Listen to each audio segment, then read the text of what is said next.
নমস্কাৰ, মই ধ্ৰুৱ হাজৰিকা।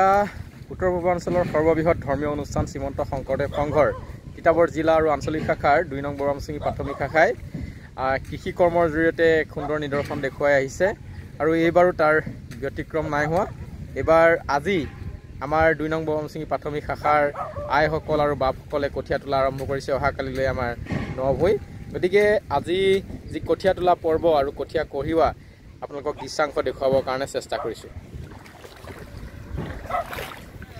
আমাৰ হাজৰিকা বাপজন তেখেতে কঠীয়া গাড়ীলৈকে কঢ়িয়াই আছে আৰু আমাৰ আই দেখিছে এগৰাকী আই, অৰুণা আই, আমাৰ মামণি আই আছে, অসন বাপ আছে, তেখেতসকলে কঠীয়া তোলাত ব্যস্ত আৰু এইফালে দেখিছে বাপ সমস্তজন কঠীয়া তোলাত ব্যস্ত হৈ আছে। অৰুণা এগৰাকীয়ে কঠীয়া মুঠি বান্ধি আছে। আমাৰ অসন বাপ কঠীয়া তোলাত খুব এক্সপাৰ্ট তেওঁ। কিমান হ'ল বাপজন, কিমান কঠীয়া তুলিলে আজিলৈকে?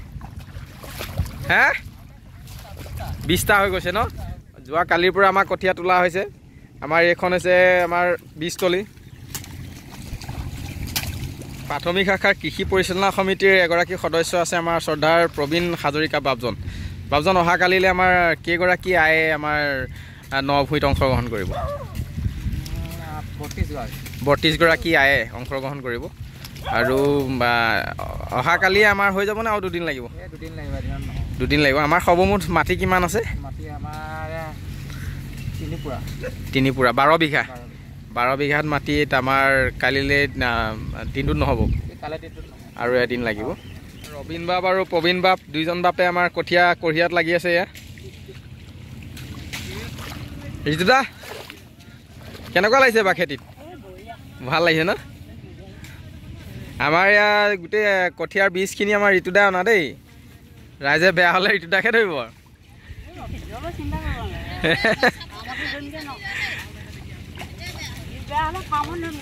অঁ হেৰি কোন জাতৰ কঠীয়া আছিলে ঋতুদা?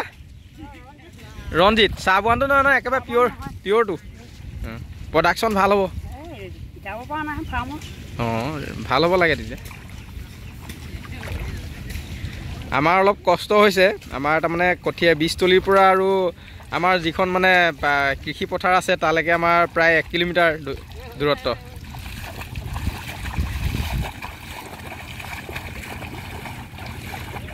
কৃষি বিভাগৰ সভাপতিয়ে চাহ বিতৰণ কৰিছে। খাই আছে চাহ। অসম আমাৰ পূৰ্ণিমাই ভাতৰ দায়িত্ব পৰিছে।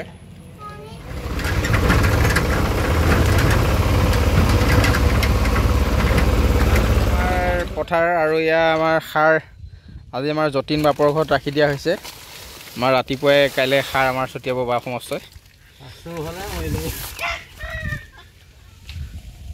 আমাৰ সভাপতি বাপজন আৰু অন্নশৰণীয়া বাপজনে কঠীয়া কঢ়িয়াই আছে। আমাৰ বাকী আই আৰু বাপ সমস্তে কঠীয়া তোলাত ব্যস্ত আৰু আমাৰ দুজনমান বাপ আছে আমাৰ গাড়ীত লোড কৰাত ব্যস্ত হৈ আছে। আমাৰ সভাপতি বাপজন আৰু অন্নশৰণীয়া বাপজনে আমাৰ কঠীয়া নিয়াত ব্যস্ত। এয়া